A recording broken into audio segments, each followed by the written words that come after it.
Because it's Father's Day, I wanted to start with Robert, who is an amazing father of many children now, not only his own. He has a daughter and a son. His daughter's married. And so he's going to read a tribute from a daily word from 2012. A father's blessing. May every father be blessed with strength and wisdom. In many nations, today is a day set aside to bless and celebrate our fathers. I take this opportunity to honor the strength, leadership, guidance, and wisdom of my father and others who have mentored or supported me in my life. I am grateful for the strength and the wisdom of fathers throughout the world who encourage and support their children.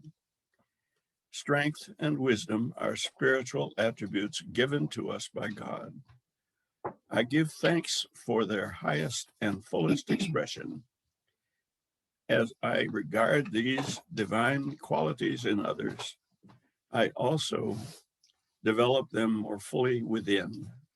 As I honor the value, the strong and wise parent or mentor, I commit to being a blessing and a good example to the children in my own life. With God, our wisdom and strength, He has counsel and understanding. The talk about the Good Shepherd brings this home when you talk about the word father. I'd like to start with a song that I really enjoy. It's kind of a prayer song. I hope I can sing it. The greatest thing in all the world is loving you. The greatest thing in all my life is loving you. I want to love you now. I want to love you now. The greatest thing in all my life is loving you. Greatest thing in all my life is serving you. Greatest thing in all my life is serving you. I want to serve you now. I want to serve you now. The greatest thing in all my life is serving you. It's one of my favorite songs. So I'm going to talk about a wonderful author who wrote a story about his experience when he went to the Holy Land. He really understood David's Psalm, the 23rd Psalm, in terms of what it meant to be a shepherd. And so this piece takes quite a few minutes, so bear with me with each section of the 23rd Psalm. The author was Charles L. Allen, and for 23 years, he was the pastor at the Methodist Church in Houston, which became the largest congregation of Methodist churches in the world. And he wrote 40 books. And one of his bestsellers was the book that I'm going to take my reading from, which is called God's Psychiatry. And that was an interesting topic, an interesting title. You can read more about it, and I'll have Neil post the information about it. After studying this story of David and the 23rd Psalm and what it meant to be a shepherd, I've experienced life with much more, with much less fear in my life and much more calm. So the prescription is to read the 23rd Psalm, not memorize it, but to read it when you wake, when you, before each meal, and when you go to bed for 7 days. And that's a prescription for health and happiness. So let's get into the 23rd Psalm. And I'm not going to read the entire piece now. I'm going to read each piece and talk about it. My throat is really dry. I'm going to get my tea here. Okay. Forgot my bottle. I don't want to take the time. You can read the 23rd Psalm anytime. So I'm going to go through each piece and talk about what it was like to be a shepherd.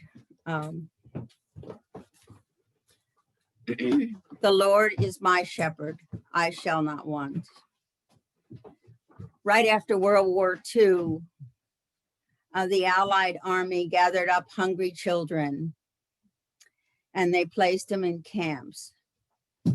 There, the children were abundantly fed and cared for. However, at night, they couldn't sleep. And a psychiatrist hit on a solution.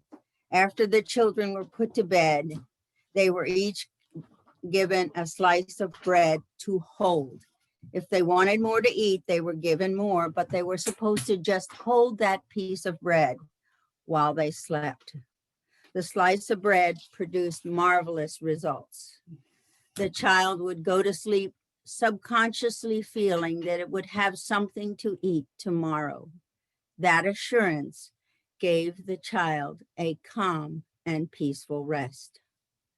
In the 23rd Psalm, David points out something of the same feeling in the sheep when he says, "The Lord is my shepherd, I shall not want." Instinctively, the sheep knows that the shepherd has made plans for its grazing tomorrow. He knows the shepherd made ample provisions for it today. So will he tomorrow, so the sheep lies down its fold with, figuratively speaking, a piece of bread in its hand. God made provisions for our needs long before we even had a need. The greatest source of human worry is about tomorrow. And St. Paul says, "My God shall supply all my needs. The Lord is my shepherd, I shall not want." With that faith, we can work today without worrying about tomorrow. The second phrase is, "He maketh me to lie down in green pastures." The shepherd starts the sheep grazing about 4 o'clock in the morning. The sheep walk steadily as they graze, and they are never still. By 10 o'clock, the sun is beaming down, and the sheep are hot and tired and thirsty.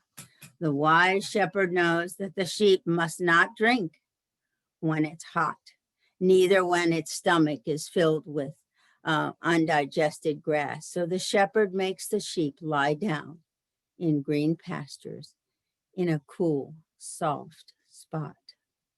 The sheep will not eat lying down, so it chews its cud, which is nature's way of digestion.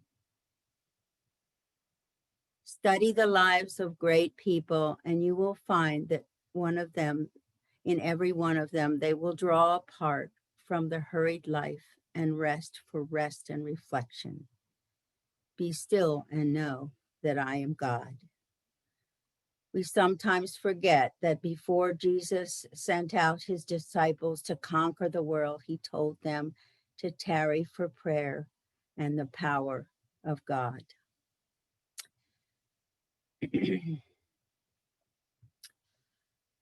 He leadeth me beside still waters. I like this one.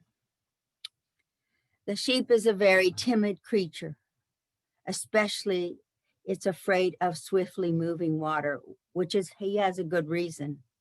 The sheep is a very poor swimmer because its heavy coat of wool. It would be like a man trying to swim in an overcoat. The water soaks into the sheep's coat and pulls him down. Instinctively, the sheep knows he cannot swim in swift current. The sheep will not drink from moving stream. The sheep will drink only from still waters. So the shepherd is constantly on the watch for a pool of still waters. And if he can't find one, he will build a dam and make the water still for the sheep to quench their thirst. The petition of the 23rd Psalm has wonderful meaning for us. God knows our limitations and he does not condemn us because we have weakness. He does not force us where we cannot safely and happily go. God never demands for us work which is beyond our strength. Instead, God is constantly ministering to our needs. He understands the load upon our shoulders. He also knows where the places of nourishment and refreshment are located. One of the finest ways to relieve tension in your life is to picture still water. After the picture becomes clear, then start repeating and believing, he leadeth me beside still waters. He restoreth my soul. David remembered as the sheep start out in the morning to graze, each takes a definite place in line and holds that position all during the day. However, sometime during the day, each sheep leaves the place in line and trots over to the shepherd. The shepherd gently rubs the nose and ears and lightly scratches the ears and whispers in the ear of the shepherd.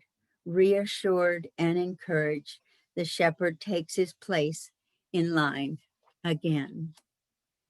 David remembered how close he once was to God and how he protected him as he went out to meet the giant Goliath, and how God guided him along the way to success. And then David got busy. He was able to look after himself and he felt no need for God. David lost his nearness to God and he did wrong and he became unhappy. His burden of guilt became too heavy for him to bear. And then he repented, and God heard and forgave and restored him. He became a new man. He restoreth my soul. He revives my life. He leadeth me in the paths of righteousness for his name's sake. David knew that the sheep has no sense of direction. A cat, a dog, a horse, if lost, will find its way back. They seem to have a compass within themselves. Not so with the sheep. The sheep has very poor eyesight. It cannot see more than 15 yards. Palestinian fields are covered with narrow paths over which the shepherds lead their sheep to pasture. Some of these paths lead to precipices over which the stupid sheep might fall.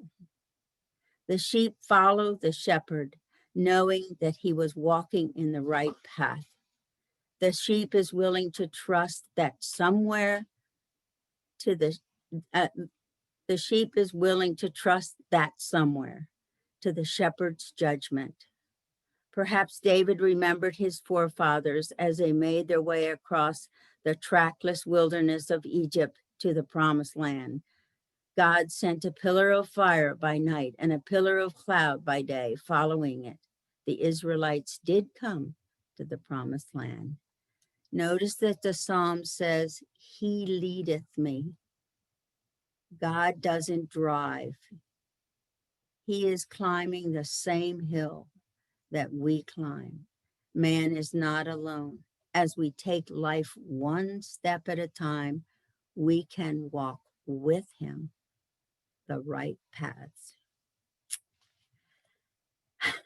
Yea, though I walk through the valley of the shadow of death, I will fear no evil, for thou art with me. The Basque sheep herder describes an actual valley of the shadow of death in Palestine. It leads from Jerusalem to the Dead Sea and is very narrow and dangerous pathway through the mountain range. The path is rough and there is danger that a sheep may fall at any moment to its death. It is a forbidden journey that one dreads to take, but the sheep is not afraid because the shepherd is with it. And so come dark places in our life through which we are compelled to pass. Death is one, disappointment is another, loneliness is another. Wherever my pathway leads, I will not be afraid, said David. And countless multitudes also rid themselves of fear. Thou art with me. There is power in the presence. Thy rod and thy staff, they comfort me. In the 23rd Psalm, the rod and staff, they comfort me. The sheep is a helpless animal. It has no weapon for which to fight. It's easy prey for the wild animals. But the shepherd carries a rod, which is a heavy, hard club, 2 or 3 feet long. When David wrote this psalm, he probably remembered that his own need for such a rod. He tells Saul how he slew the lion and the bear in protecting the sheep. Also, the shepherd carried a staff, which is about 8 feet long, and at the end of the staff is turned into a crook. Many paths in Palestine along the sheep's path were mountains, and the sheep would lose their footing and slip down, hanging helplessly on the edge, and the shepherd could reach down with the crook over the small chest of the sheep and lift it back to the pathway. The sheep instinctively is comforted by the shepherd's rod and staff. With God at my right hand, that takes a lot of dread and fear out of the future and out from my heart. Thou preparest a table before me in the presence of my enemies. This is the part of the 23rd Psalm that to me is one of the most amazing parts.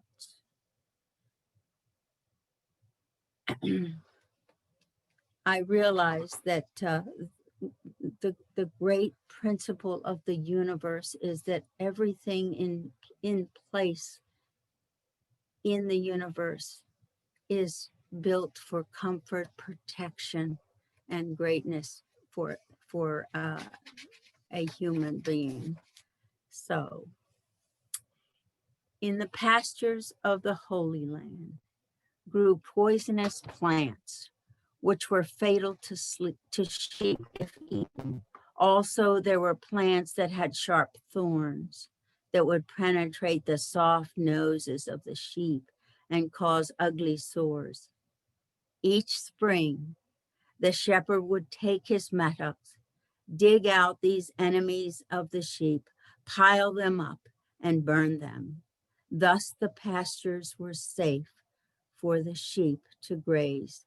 The pasture became, as it were, a table prepared. The enemies were destroyed. Just think a moment about, think a moment about the COVID-19 this year. That's the biggest example I could think of. Scientists from all over the world gathered frantically to try to find a vaccine, and they did. And when you think about everything in the universe and how God is always there to find a cure. I remember being a child, and children were being paralyzed with polio. Some of you may remember how scary that was. Scientists all over the world were in other words, it seems that when there's a need, there's always the right scientist or the right leader to create perfection. And that's that piece. The table is prepared for us even before we're born. Thou anointest my head with oil, my cup runneth over. So with life, we can expect that when you live life, you must expect bruises and hurt. That is just the way life is. And David, thinking of that fact, and in the 23rd Psalm, thou anointest my head with oil, my cup runneth over. Sometimes, as the sheep grazed, its head would be cut by the sharp edge of a stone buried in the grass, and there were briars to scratch its to scratch and thorns to stick. Then some days the sheep would walk on paths that in the hot sun, and at the end of the day, it was tired, hurt, and spent. So the shepherd would stand at the door of the fold and examine each sheep as it came in. If there were hurt places on the sheep, he would apply soothing and healing oil. Instead of becoming infected, the hurt would soon heal. Also, the shepherd had a large earthen jug of water, the kind of jar that kept the water refreshingly cool in that environment.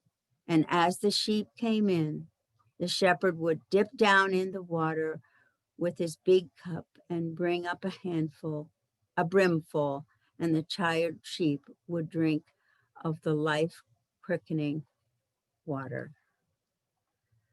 Notice that David said, thou anointest my head with oil, my cup. He didn't say our heads. It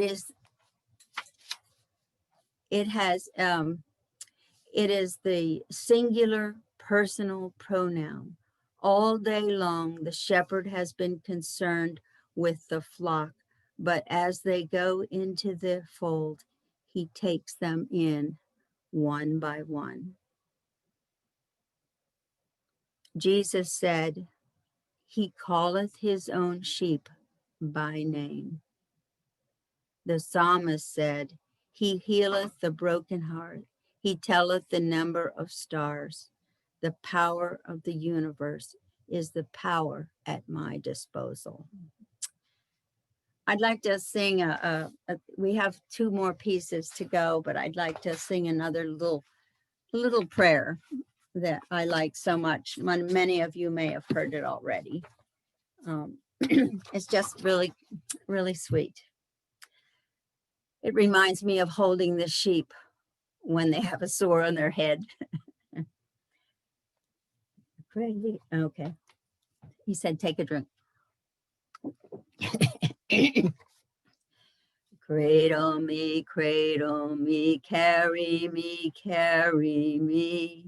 gently forever, forever together, amen.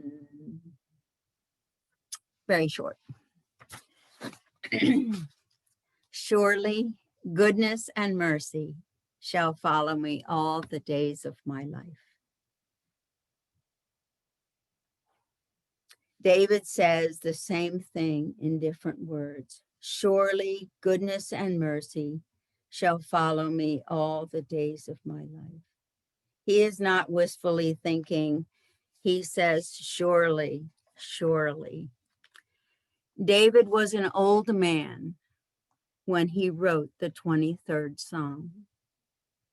He had seen tragedies and disappointments, but he also had come to know God, a God who knows the needs of his children and who abundantly provided for their needs, a God who can restore life and take away fear. In spite of dark clouds on the horizon, with a God like him, when David knew, David was sure the sun would come up tomorrow. But in the morning with hope, plant this firmly in your mind. Surely goodness and mercy shall follow me, and they will. And I will dwell in the house of the Lord forever.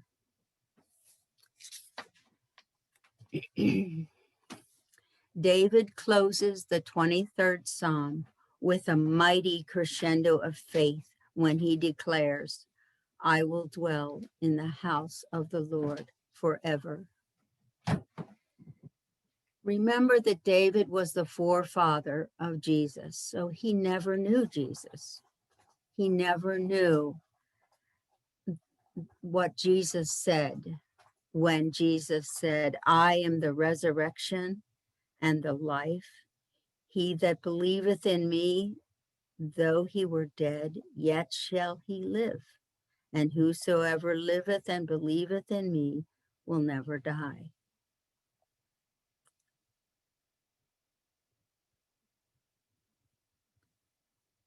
Just knowing intimately a God like that, he describes in the 23rd Psalm that gave David the assurance that at the close of life and at the close of day, he would go home.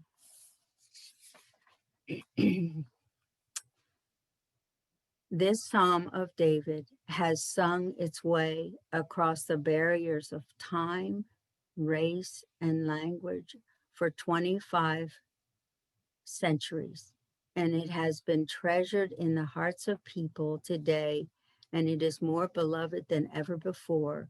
And the reason it lives is not because it is great literature, but because it tells that above all the strife and fears and hungers and weaknesses of mankind, there is a shepherd who is abundantly able to provide and guide and protect, and who at the close of day takes us into the fold. Now I'd like to play you a song, and Irene's going to help with that.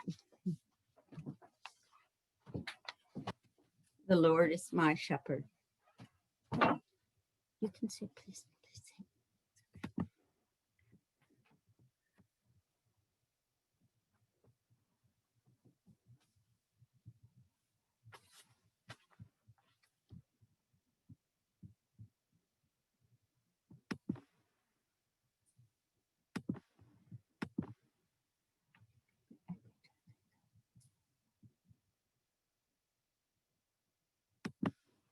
Okay.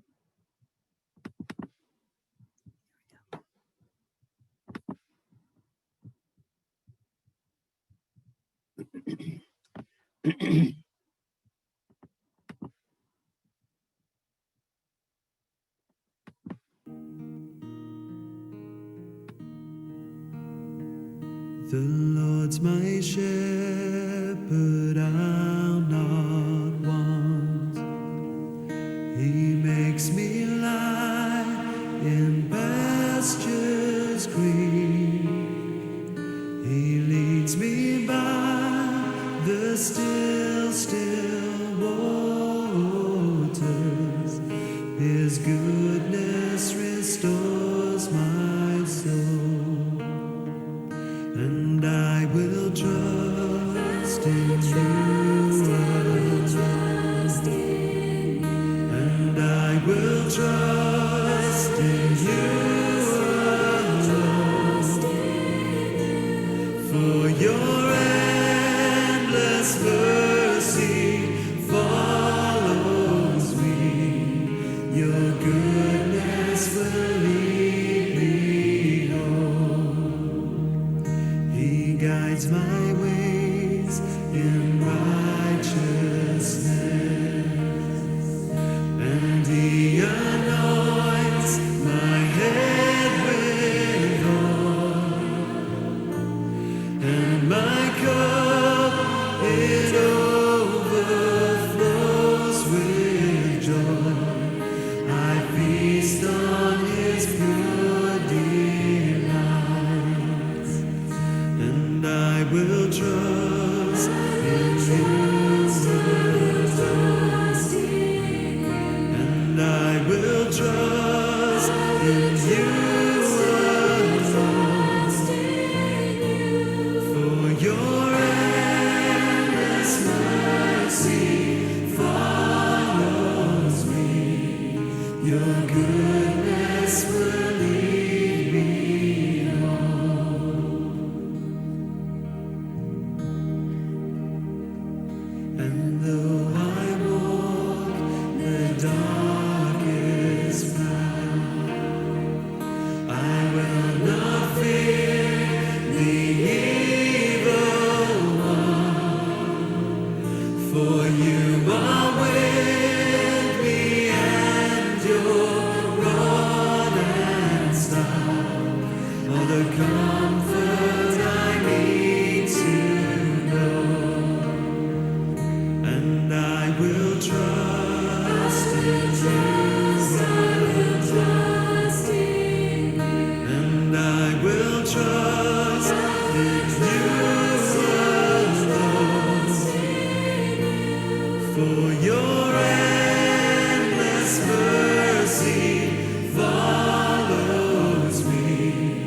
Your goodness will lead me home. And I will trust, and I will trust in you alone.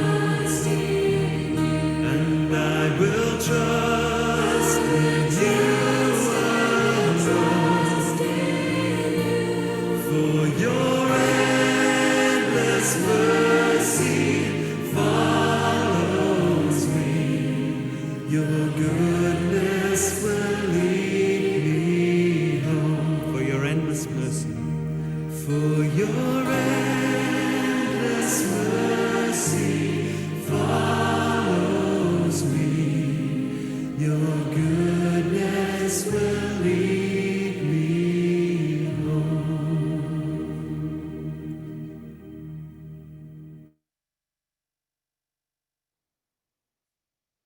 Thank you.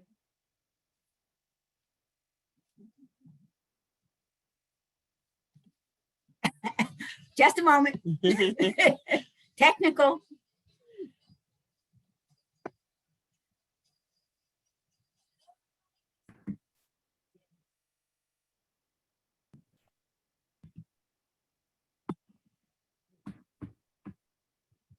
He goes over the mountain.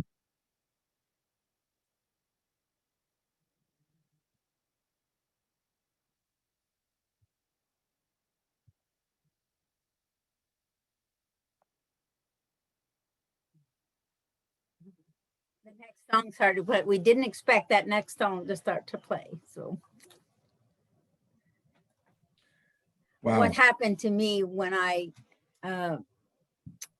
read the as it was prescribed every day, reading the 23rd Psalm, it has become in part of my subconscious. And when I put my head on the pillow, for instance, I feel the presence of the cool grass and the shepherd. So it really had meaning when I followed the prescription of reading it. And the Dr.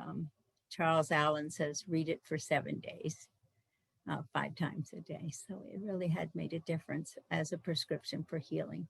So thank you.